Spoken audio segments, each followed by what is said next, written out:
The Zephyrian armada stretched across the void like a metallic constellation, their ships gleaming with the cold light of distant stars. Admiral Vextar stood on the bridge of his flagship, the Eternal Dominion, watching the tactical display with satisfaction. 300 vessels of war hung in perfect formation, each one a testament to the Zephyrian Empire's technological supremacy. "Admiral, the final scout reports are in," announced Navigation Officer Kellen, her voice carrying the typical Zephyrian confidence that had conquered 47 star systems. The target system shows primitive defensive capabilities. Single planet, third orbital position. The inhabitants call themselves humans. Vextar's mandibles clicked in amusement. Humans, another species that would learn to kneel before Zephyrian might. His people had perfected the art of conquest over millennia, their technology refined through countless victories against supposedly advanced civilizations. Energy shields that could deflect antimatter warheads, plasma cannons capable of cracking moons, and neural disruptors that could pacify entire populations without damaging valuable infrastructure. What defensive measures have they deployed? Vextar asked, though he expected the usual pattern. Orbital defense platforms, perhaps some crude missile systems, maybe even primitive energy weapons if they were particularly advanced for a single-world species. Minimal, sir. Some orbital installations, scattered patrol craft, and what appears to be a collection of industrial stations. Their largest vessels are barely frigate class by our standards.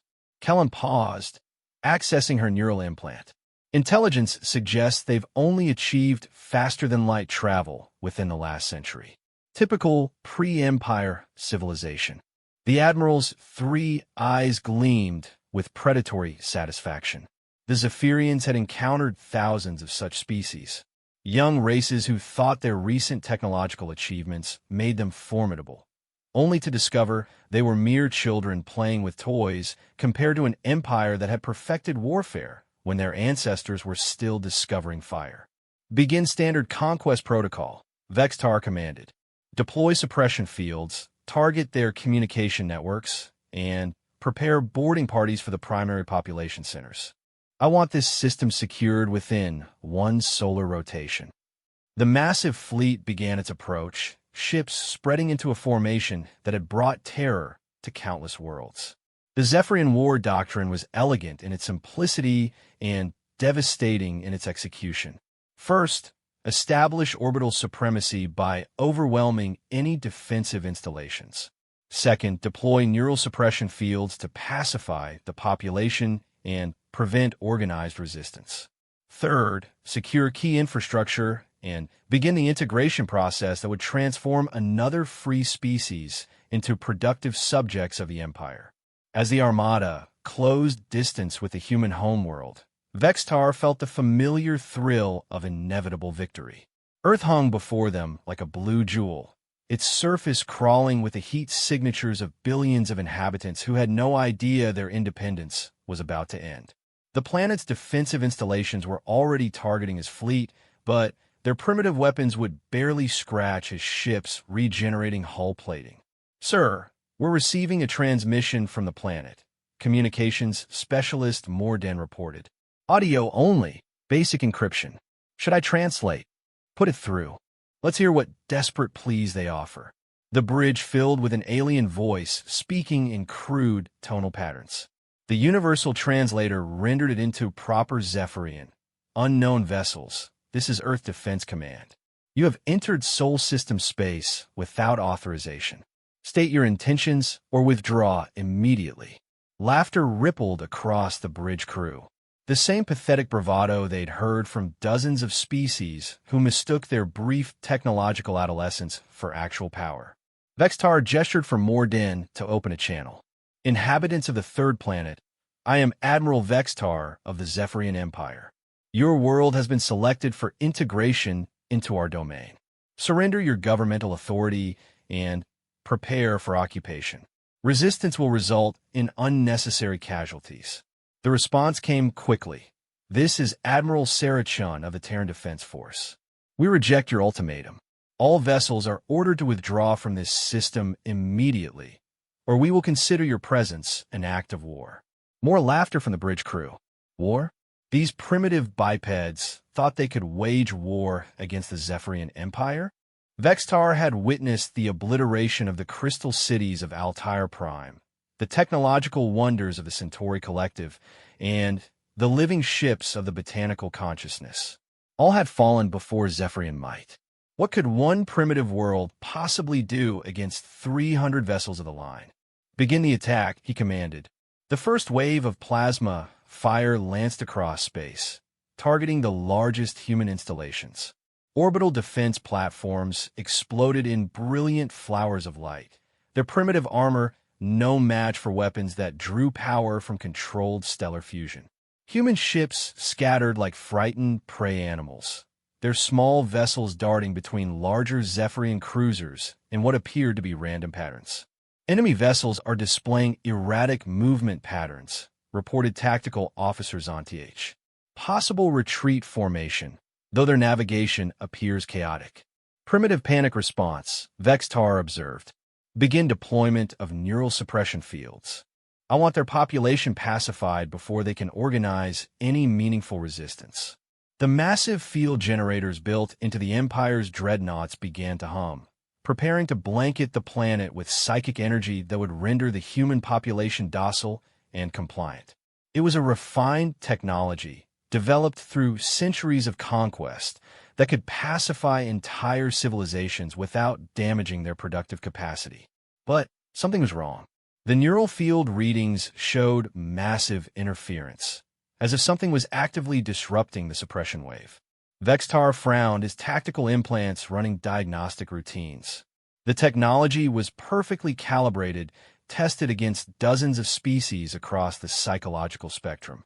"Field efficiency is dropping, sir," Zonth reported, confusion creeping into his voice. "Something is interfering with the neural projection matrix." Before Vextar could respond, proximity alarms began screaming across the bridge. The scattered human vessels weren't retreating at all. They were moving into attack positions with a precision that seemed impossible for such primitive craft. And they were moving fast, far faster than their energy signatures suggested they should be capable of. "What is their maximum acceleration?" Vextar demanded. "Calculating." "Sir, this can't be right. They're pulling over 200 standard gravities.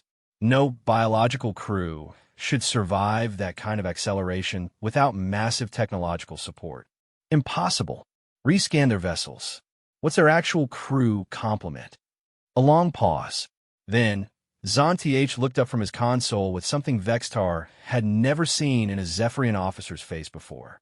Uncertainty. "Sir, scanning suggests their ships are fully crewed.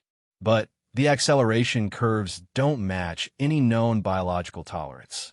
Either our sensors are malfunctioning, or these humans possess physical capabilities that don't match their technological development level." Vextar was about to respond when the first human vessel reached weapons range of the Zephyrian light cruiser Swift Victory. The human ship was barely a fifth the size of the Zephyrian vessel, its hull composition reading as primitive titanium and steel alloys. The Swift Victory's captain probably didn't even consider it a threat. The human ship fired. The energy beam that lanced out was not the crude laser or particle weapon Vextar expected.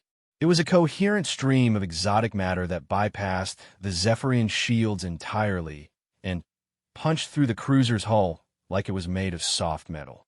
The Swift Victory erupted in a ball of superheated plasma, its fusion core destabilizing in a chain reaction that should have been impossible to trigger from external fire. Silence fell over the bridge of the Eternal Dominion. In 300 years of Zephyrian expansion, not a single enemy had destroyed a cruiser-class vessel in the opening moments of a battle. These humans had just vaporized a ship designed to survive direct stellar bombardment. "All vessels, evasive maneuvers," Vextar commanded, but his voice carried a note it had never held before. Doubt. Because Admiral Vextar, conqueror of 47 star systems, was beginning to realize that the Zephyrian Empire might have finally encountered something it had never faced before. Not a more advanced civilization with superior technology. not an ancient race with mysterious powers.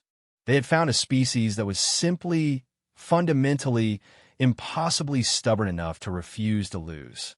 And in the cold depths of space, as human ships began their impossible dance of death around vessels that should have crushed them like insects, Admiral Vextar experienced something the Zephyrian Empire had never prepared him for. Fear Captain Sarah Chun gripped the command chair of the TDF Defiance as another Zephyrian plasma bolt seared past their hull, close enough that the bridge lights flickered from electromagnetic interference. Around her, the bridge crew worked with a focused intensity that had made humanity's expansion into space possible despite starting centuries behind other galactic civilizations. "Damage report," she called out, her voice steady despite the chaos surrounding them. "Forward armor at 60%, but hull integrity is holding," reported Chief Engineer Martinez from a station. "The aliens pack a hell of a punch, but their targeting systems seem calibrated for larger, slower vessels." Shin nodded, watching the tactical display where 37 human ships danced between nearly 300 enemy vessels in a battle that should have ended in humanity's complete destruction within the first 10 minutes. Instead, they'd been fighting for over an hour, and the alien formation was beginning to show signs of confusion. "What's our kill count, Thompson?" she asked her tactical officer. 14 confirmed kills, ma'am. 3 cruisers, 8 destroyers, 3 support vessels. We've also severely damaged at least 20 others." Thompson looked up from his console with a grim smile. They're not used to fighting opponents who can take this kind of punishment and keep coming. The key to humanity's survival wasn't superior technology. Their ships were indeed primitive compared to the sleek alien vessels that surrounded them. The difference was something the Zephyrians had never encountered before.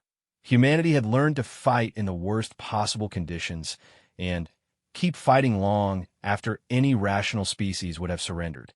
Chin's people had earned their technological advancement through centuries of warfare, environmental disasters, and surviving on a world that seemed determined to kill them. They'd built their space fleet with the assumption that everything would go wrong at the worst possible moment, and that success would require pushing far beyond theoretical safety limits. "Incoming transmission from Admiral Vextar," Communications Officer Park announced. "Put him through." The alien commander's translated voice carried barely controlled fury. "Human vessels, cease this futile resistance. You cannot hope to prevail against the might of the Zephyrian Empire. Surrender now, and your deaths will be quick." Chen almost smiled. The alien was angry, which meant their impossible survival was disrupting whatever battle plan the Zephyrians had used successfully across the galaxy. "Good. Angry enemies made mistakes. Admiral Vextar, this is Captain Chun. I've got a counter-proposal for you. How about you take your overgrown fleet and jump back to whatever corner of space you crawled out of? Save us both some time." A pause. "You jest in the face of annihilation. Your primitive vessels cannot indefinitely evade our superior firepower." "You're right," Chin agreed. "We can't evade forever. But here's the thing you might not have considered, Admiral. We don't plan to evade forever." She cut the transmission and opened a channel to the rest of the human fleet. "All vessels, this is Chun. Execute Phoenix Protocol. Repeat, Phoenix Protocol is a go." Across the scattered formation, human ships began implementing a tactic that no galactic civilization had ever attempted, for the simple reason that it was completely insane. Instead of trying to preserve their vessels and retreat when damaged, the human ships began deliberately ramming enemy vessels, but not in the way the Zephyrians expected. The TDF Resolution had taken severe damage to its engine systems and was venting atmosphere from multiple hull breaches. In any civilized warfare, the ship would retreat for repairs or surrender to preserve the crew's lives. Instead, Captain Torres aimed his dying vessel directly at a Zephyrian battlecruiser and armed every explosive device on board. "This is Resolution," Torres broadcast on an open channel. "We're coming in hot. Clear the area." The human ship struck the alien battlecruiser at maximum acceleration, its improvised explosive payload detonating in a chain reaction that took both vessels out in a fireball visible from across the solar system.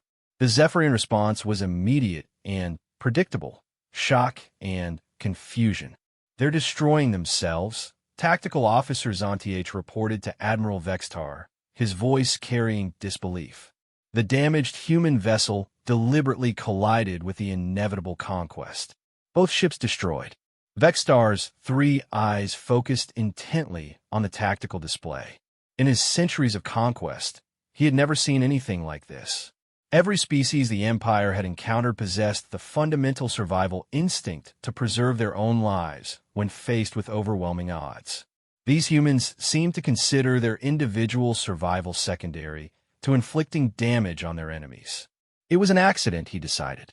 Damaged navigation systems, perhaps desperation. But then it happened again, and again. Human ships that sustained critical damage didn't retreat or surrender. They found the nearest enemy vessel and turned themselves into guided missiles, often taking out ships several times their size in mutual destruction attacks that defied every principle of civilized warfare. The most disturbing part wasn't the tactic itself, but the casual way the human crews executed it. There was no panic, no desperate last stands. They simply calculated the most damage they could inflict with their remaining resources and proceeded to do exactly that, often joking with each other over open communication channels as they prepare to die. Dauntless to Yorktown came one transmission that Zephyrian intelligence intercepted. "Looks like my reactor's about to cook off. I'm going to take that big, ugly cruiser with me. Tell my wife I said the thing about the garden gnomes." "Copy that, Dauntless. Giving hell." "Oh, and Rodriguez wants to know if you still owe him $20 from poker night. Tell Rodriguez he can collect from my estate." Dauntless out. The human destroyer plowed into a Zephyrian heavy cruiser, its reactor breach tearing through both vessels with thermonuclear fury. The casual nature of the exchange left the alien communication specialists staring at their equipment in confused horror. "Sir," Communications Specialist Morden reported to Vextar, "the humans appear to be treating their imminent deaths as routine administrative matters." What the Zephyrians didn't understand was that humanity had spent its entire evolutionary history on a planet that was actively trying to kill them. Natural disasters, disease, predators, climate change, and resource scarcity had forged a species that simply didn't have the luxury of giving up when things looked impossible. Humans had learned that sometimes the only way to win was to make victory so costly for your enemy that they decided the prize wasn't worth the price. More importantly, humans had developed something unique in galactic civilization: the concept of acceptable losses in service of strategic objectives. Every other species the Zephyrians had conquered fought to preserve their individual lives and ships. Humans fought to preserve their civilization, and if that meant sacrificing individual lives and vessels to achieve that goal, they did so without hesitation. Captain Chun watched another human vessel execute a successful kamikaze run against a Zephyrian battleship and realized they were actually achieving something impossible. They were winning, not in the conventional sense of destroying the enemy fleet, but in the more fundamental sense of making the cost of conquest higher than the Zephyrians were willing to pay. "Ma'am, we're getting reports from our deep space monitors," Thompson announced. "Long-range sensors show additional Zephyrian fleets moving toward our position. Looks like approximately 600 more vessels, arriving within 12 hours. She nodded calmly. The aliens were bringing overwhelming force to crush humanity's resistance quickly, before their impossible tactics could inflict more damage on the Empire's supposedly invincible armada. It was the logical response, and exactly what she'd been hoping for. "Signal all vessels," she ordered. "Prepare for Phase 2 of Phoenix Protocol. And give me a channel to Admiral Vextar. It's time we explained a few things about human nature. In the cold depths of space, as more human ships transformed themselves into kinetic weapons against an enemy that possessed every technological advantage, The galaxy was about to learn why humanity had managed to survive on the most dangerous planet in their local stellar group. They were about to discover that sometimes the most primitive weapon in the universe was simple, stubborn refusal to die quietly. Admiral Vextar stood in the war room of his flagship, surrounded by holographic displays showing casualty reports that made no sense. In 6 hours of combat, the Zephyrian Empire had lost 43 vessels to an enemy force that numbered only 37 ships total. The mathematics of the situation violated every principle of military engagement the Empire had developed over 3 millennia of conquest. Explain to me again how a single human destroyer managed to destroy 3 of our cruisers, he demanded of his tactical staff. Intelligence Officer Keltar manipulated the holographic replay with obvious reluctance. The human vessel Tenacious sustained critical damage to its reactor containment system. Instead of attempting emergency repairs or evacuation, the crew deliberately overloaded their fusion core and flew directly into the center of Cruiser Group 7's formation. The replay showed the small human ship, trailing atmosphere and debris, accelerating directly toward 3 Zephyrian cruisers that were attempting to bracket a group of human frigates. The Tenacious had timed its approach perfectly, waiting until the alien vessels had committed to their attack pattern and couldn't maneuver quickly enough to avoid the collision. The resulting explosion triggered sympathetic detonations in all 3 of our vessels, Keltar continued.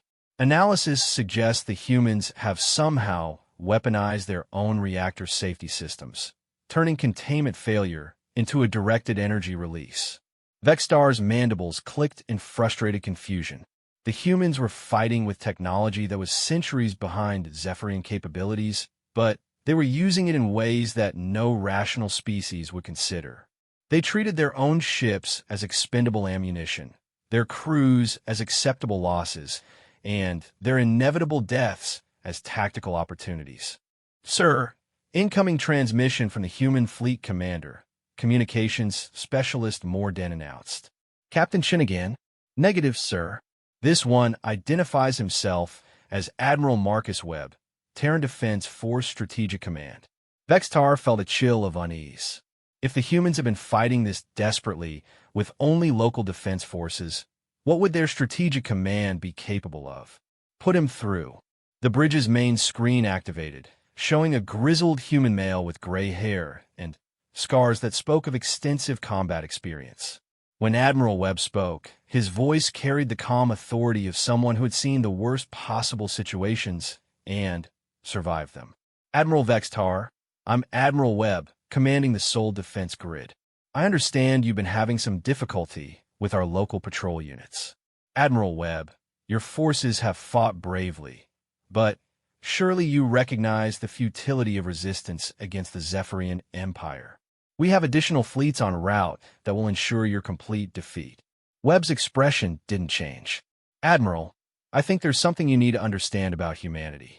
We've been studying your empire's expansion patterns for the last 50 years, ever since we made first contact with refugees from the Altair system. Vextar's 3 eyes narrowed. The Altair Collective had been destroyed decades ago, their crystalline cities reduced to glittering dust. But some of their population had escaped. The Empire's intelligence networks had never detected any survivors. That's right, Admiral. We know about Altair Prime. We know about the Centauri Collective. We know about the Botanical Consciousness and the 17 other civilizations you've exterminated in the last century. Webb leaned forward slightly. What you don't seem to understand is that we've been preparing for your arrival ever since we learned what you do to species that resist your expansion. Preparation is irrelevant when facing overwhelming technological superiority, Vextar responded, but his voice lacked its earlier confidence. You're right about the technology gap, Webb agreed. Your ships are faster, stronger, and more advanced than ours in every measurable way. But you've made the same mistake that every bully in human history has made. You assume that superior force automatically equals victory. The human admiral gestured, and the transmission split to show additional displays. Vextar found himself looking at tactical readouts from across the Sol system, showing massive construction projects that defied immediate understanding. What you're seeing, Admiral, is the result of 50 years of human engineering focused on a single question. How do you fight an enemy that outclasses you in every conventional measure? Webb's smile was not pleasant. The answer, it turns out, is that you don't fight them conventionally. The displays showed orbital installations that weren't defense platforms or weapon emplacements. They were manufacturing facilities, but not for ships or conventional weapons. As Vextar watched in growing horror, he realized what the humans had been building. Asteroid mining and processing stations, Webb explained. We've been converting every piece of space debris in the outer system into kinetic projectiles. Do you know how many asteroids, comets, and dead moons we've found in the Sol system, Admiral? Over 2 million objects larger than your average cruiser. You cannot seriously be suggesting that we've turned our entire star system into a weapons platform? That's exactly what I'm suggesting. Webb's expression remained perfectly calm. Every piece of space rock from Jupiter's orbit outward has been fitted with guidance systems and acceleration packages. Some of them are traveling toward your current position at a significant percentage of light speed. Vextar turned to his sensor operators. Confirm this immediately. Sir, long-range sensors are detecting multiple high-velocity objects approaching from various vectors. Estimated time to impact. The operator's voice trailed off in disbelief. Sir, there are thousands of them, all following ballistic trajectories that will intersect our current position. Evasive maneuvers, all vessels, emergency acceleration. That won't help, Admiral, Webb said quietly. We've been tracking your fleet composition and movement patterns since you entered our system. Every possible evasion route has been anticipated and covered. The first asteroid struck the Zephyrian heavy cruiser domination's edge 3 minutes later. The impact released energy equivalent to several thermonuclear weapons, but spread over such a brief period that the ship's shields might as well have been tissue paper. The cruiser simply ceased to exist, vaporized by kinetic energy that no defensive system in the galaxy was designed to handle. Then, the bombardment began in earnest. Space around the Zephyrian fleet erupted in a constant series of explosions as humanity's improvised weapons found their targets. Asteroids the size of city blocks, accelerated to crushing velocities by mass drivers built into Jupiter's moons, struck ship after ship with mathematical precision. The aliens' advanced sensors and targeting systems were useless against weapons that relied on simple physics rather than exotic energy patterns.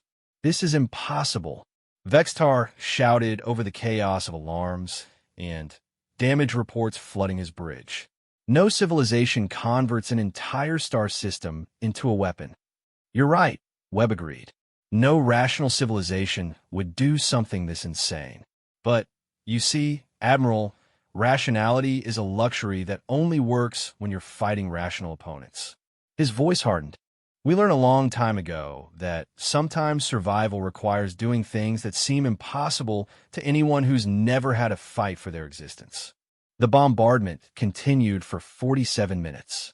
When it ended, the Zephyrian fleet that had entered the Sol system with confidence of easy victory had been reduced from 300 vessels to fewer than 80. The survivors were damaged, scattered, and facing the psychological shock of encountering an enemy that had literally weaponized its entire solar system.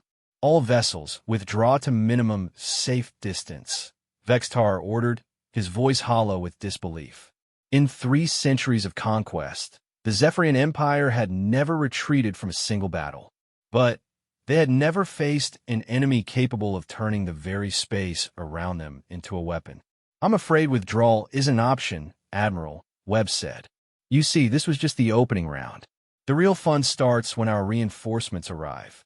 What reinforcements? Our intelligence indicated this was your only inhabited system. Webb's smile returned, and this time it was genuinely frightening. Admiral, you've been fighting our border patrol and home defense units.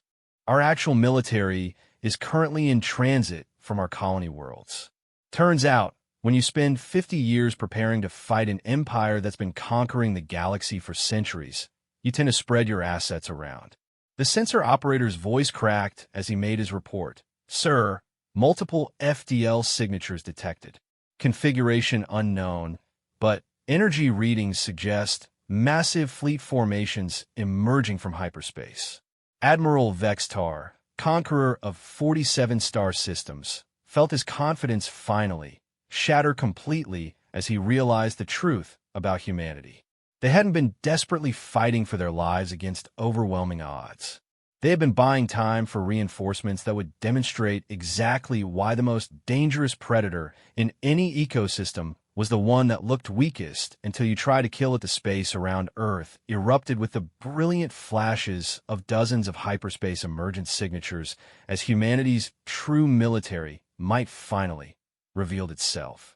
Admiral Vextar watched his tactical displays with growing horror as ship after ship materialized from faster-than-light transit. Each emergence point calculated with precision that spoke of careful planning and intimate knowledge of Zephyrian fleet movements.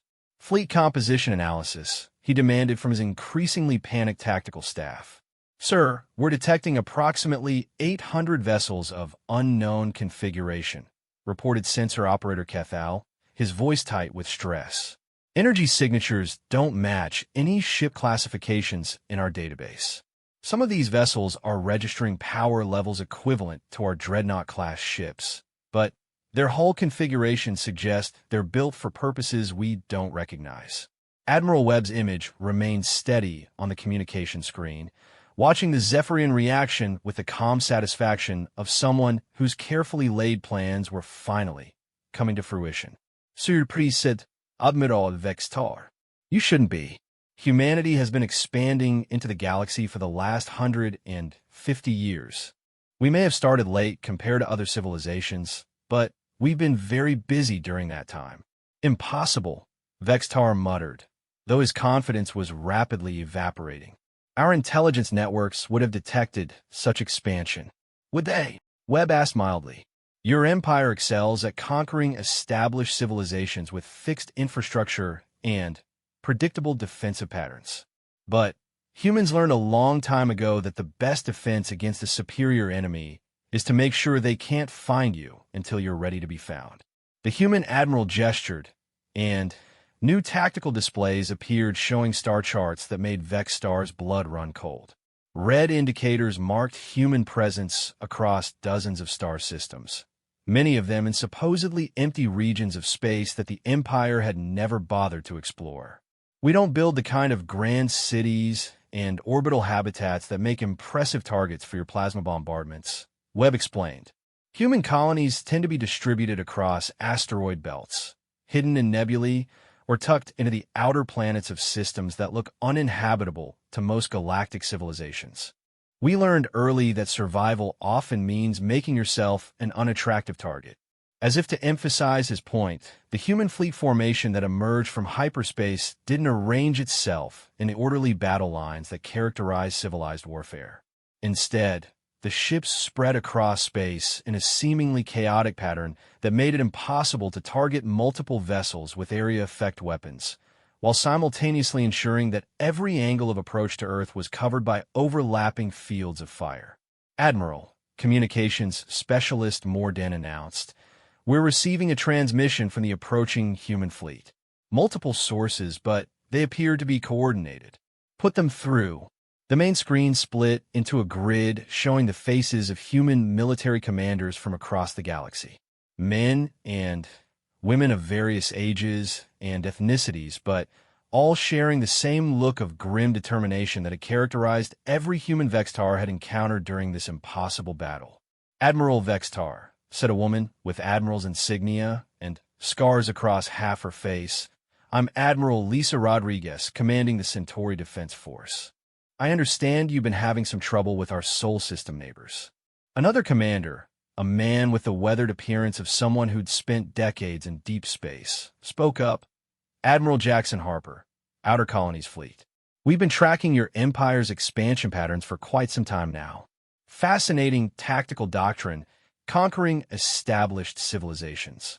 How's it working out against distributed resistance networks? A third voice, younger, but carrying the authority of proven combat experience. Captain Elena Vasquez, representing the Free Asteroid Alliance. We've been particularly interested in your neural suppression technology. Turns out, it doesn't work very well against populations that have been deliberately distributed across hundreds of different locations. Vextar realized with growing dread that he was looking at representatives of a civilization that had learned from every species the Zephyrian Empire had destroyed. Instead of building the kind of centralized infrastructure that made for easy conquest, humanity had spread across space like a virus, creating redundant command structures and distributed resource bases that would be nearly impossible to eliminate completely. Your empire's greatest strength has always been your ability to decapitate enemy civilizations by striking at their centers of government and production, Webb observed. Unfortunately for you, we don't have centralized anything. Human military doctrine assumes that any given fleet, planet, or command structure could be destroyed at any moment. So we've built our entire civilization around the assumption that we'll always be fighting from a disadvantage. This is madness, Vextar protested. No species can maintain technological advancement without centralized research and production facilities. Admiral Rodriguez laughed, the sound carrying no humor whatsoever. Admiral, humans have been maintaining technological advancement while fighting each other in global wars that lasted decades. We perfected the art of innovation under pressure centuries before we ever left our home planet. Centralized infrastructure is a luxury, not a necessity. The truth of her words was demonstrated by the approaching human fleet itself. Unlike the uniform, mass-produced vessels that characterized Zephyrian military doctrine, the human ships showed an incredible variety of designs, modifications, and weapon configurations. Every vessel had been customized for specific tactical roles, often using technology salvaged from defeated enemies or adapted from civilian applications. Sir, Tactical Officer Zonth reported, the human vessels are beginning to deploy what appear to be drone swarms. Configuration unknown, but sensor readings suggest thousands of individual units. On the tactical display, clouds of small objects began separating from the human fleet, spreading across space in patterns that defied immediate understanding. They moved with the coordinated precision of a hive mind, but analysis suggested each unit was operating independently according to pre-programmed tactical algorithms. Autonomous attack drones? Vextar asked. Not exactly, Webb replied. Those are mining robots, construction mechs, and repair drones. We've discovered that the same automation technology that lets us efficiently strip mine asteroid belts and build habitats in hostile environments can be repurposed for combat operations with very minor modifications. The implications hit Vextar like a physical blow. The humans hadn't just built a military fleet. They had converted their entire industrial base into a weapon system. Every mining operation, every construction project, every piece of civilian infrastructure could potentially be turned into an instrument of war with minimal preparation time. You see, Admiral Harper continued, your empire makes the same mistake that most successful predators eventually make. You become so good at what you do that you stop adapting to new threats. Your tactics work perfectly against conventional civilizations, but we stopped being conventional the moment we realized we were sharing the galaxy with an empire that had already conquered everything else. The drone swarms reached attack range and began deploying in patterns that made the Zephyrian point defense systems useless. Instead of attacking in waves that could be intercepted by coordinated fire, the individual units approached from hundreds of different vectors simultaneously, each one programmed with detailed intelligence about Zephyrian defensive capabilities. All vessels prepare for combat, Vextar ordered, though he was beginning to suspect that preparation would be inadequate against an enemy that had spent decades studying every aspect of Zephyrian military doctrine. I'm afraid that won't be necessary, Admiral, Webb said quietly. You see, this isn't about destroying your fleet. We've already accomplished our primary objective, which is proving to the rest of the galaxy that the Zephyrian Empire can be defeated. Webb's expression grew serious. For the last 3 centuries, your empire has maintained control through the perception of invincibility. Every species you conquer believed resistance was futile because no one had ever successfully fought back. That perception ends today. Vextar felt the foundations of his worldview crumbling as he realized the true scope of the human strategy. This battle had never been about defending Earth or even preserving humanity. It had been about demonstrating to every subjugated species in the galaxy that the Zephyrian Empire was not unstoppable. We've been broadcasting detailed tactical analysis of this engagement to every inhabited system in the local galactic arm, Admiral Rodriguez added. Amazing how many supposedly dead civilizations still have hidden colonies and resistance networks just waiting for proof that rebellion is possible. The communication channels erupted with incoming signals from across the galaxy. Species that the Zephyrian Empire had believed completely conquered were suddenly revealing the existence of secret fleets, hidden colonies, and coordinated resistance networks that had been waiting decades for the right moment to strike back. Admiral Vextar, conqueror of 47 star systems, watched his empire's communications network fill with reports of uprisings, fleet movements, and coordinated attacks across dozens of systems simultaneously. The humans hadn't just defeated his fleet. They had triggered the collapse of an empire that had ruled the galaxy for centuries. And as the tactical displays showed Zephyrian forces being overwhelmed across hundreds of star systems by enemies who had learned humanity's lessons about asymmetric warfare, Vextar finally understood the true meaning of the human concept that had baffled him throughout this engagement. Sometimes the most devastating weapon wasn't superior technology or overwhelming force. Sometimes it was simply the willingness to prove that winning was possible, no matter how impossible it seemed.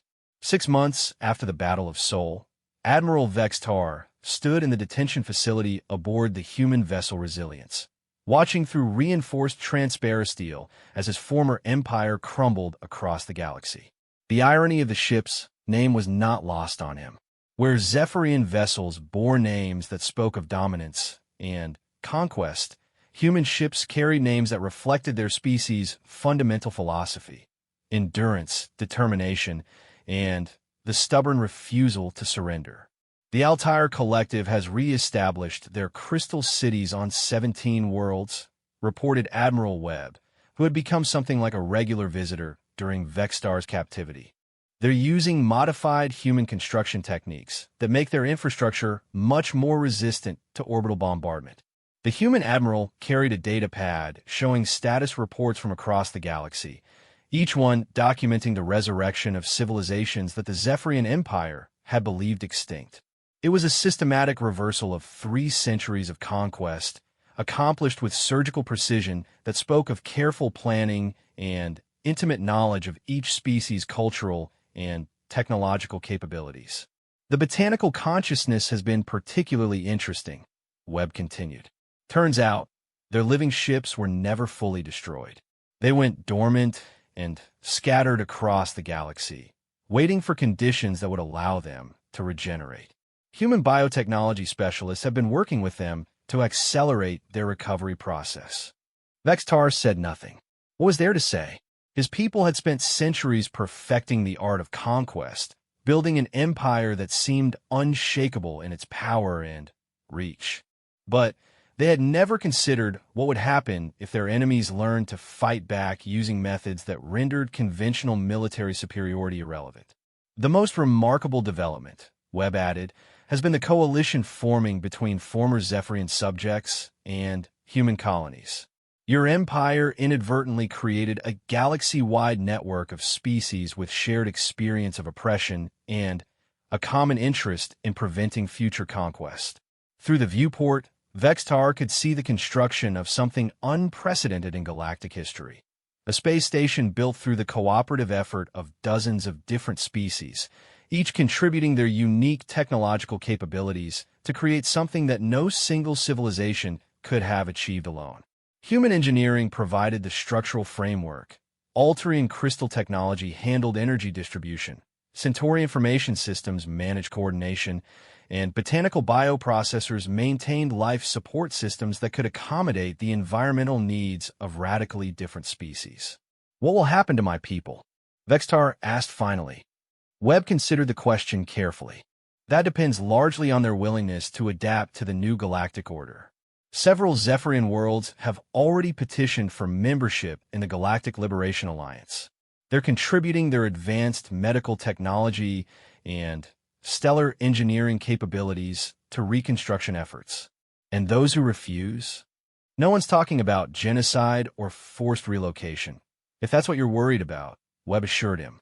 But the days when any single species could dominate the galaxy through military force are over. The Coalition has made it clear that aggressive expansion will be met with collective resistance. Vextar understood the implications. The humans hadn't just defeated the Zephyrian Empire.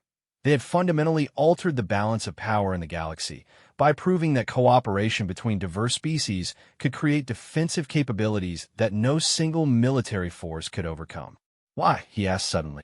Why go to such lengths to preserve civilizations you'd never encountered? Your species could have simply hidden in your scattered colonies until the Empire collapsed from overextension.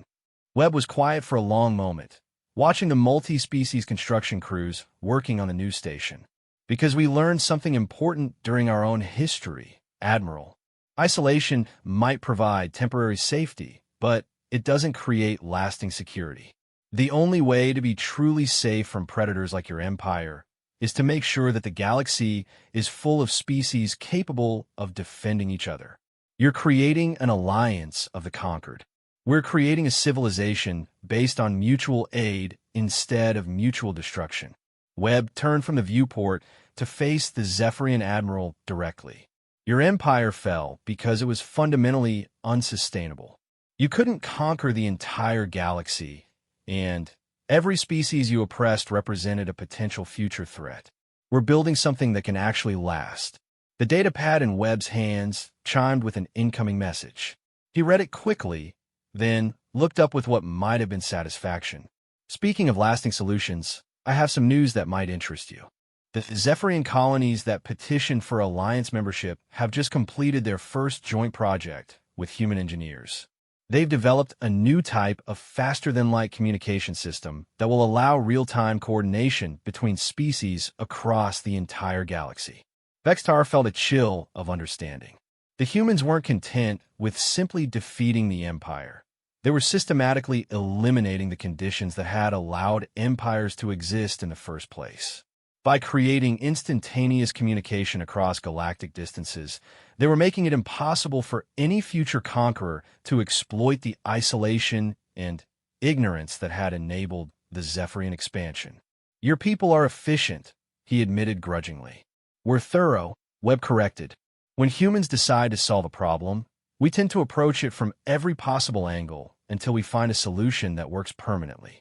Your empire represented a systematic problem with the way galactic civilization was organized. We couldn't just defeat it. We had to create something better to replace it. Through the viewport, Vextar watched as a group of young beings from different species worked together on some kind of engineering project. Their various appendages, sensory organs, and communication methods coordinated with casual efficiency that spoke of extensive practice. They were building something new, and they were doing it with the kind of confident cooperation that his empire had spent centuries trying to prevent. What's being built out there? He asked. The first Galactic University, Webb replied. A joint educational facility where young beings from all member species can learn alongside each other. The hope is that if the next generation grows up with shared knowledge and mutual understanding, they'll be less likely to repeat the mistakes that led to conquest and oppression. The scope of the human vision was staggering. They weren't just rebuilding the civilizations that the Empire had destroyed, they were creating the foundations for a type of galactic society that had never existed before. One based on cooperation, mutual aid, and shared knowledge instead of competition, exploitation, and secrecy. And if this new alliance encounters another species like mine, another empire that seeks conquest through force, Webb's smile was not pleasant, but it wasn't cruel either. It was the expression of someone who had thought through every possible contingency and prepared appropriate responses. Then they'll discover that the galaxy is now full of species who know how to fight asymmetric campaigns, how to coordinate resistance across vast distances, and how to turn any available technology into weapons when necessary. His voice carried quiet confidence. More importantly, they'll find that conquest is no longer profitable when every species they attack has dozens of allies willing to immediately retaliate. Vextar understood. The humans hadn't just created a military alliance. They had made war itself obsolete by ensuring that aggression would always cost more than it could possibly gain. Any future empire would face the choice between peaceful coexistence and collective resistance from a galaxy full of species that had learned humanity's most important lesson. Sometimes the best way to win was to make sure that everyone else could win too. As the construction of the Galactic University continued outside his cell, Vextar reflected on the bitter irony of the situation. The Zephyrian Empire had fallen not to a superior military force or more advanced technology, but to a species that had learned something his people never understood. The strongest predator in any ecosystem wasn't the one that could kill everything else. It was the one that could teach everything else how to survive. And in the cold depths of space, as representatives of dozens of species worked together to build a future that no empire could threaten, the galaxy began to learn what humanity had always known. Sometimes the most radical act of rebellion was simply refusing to be afraid.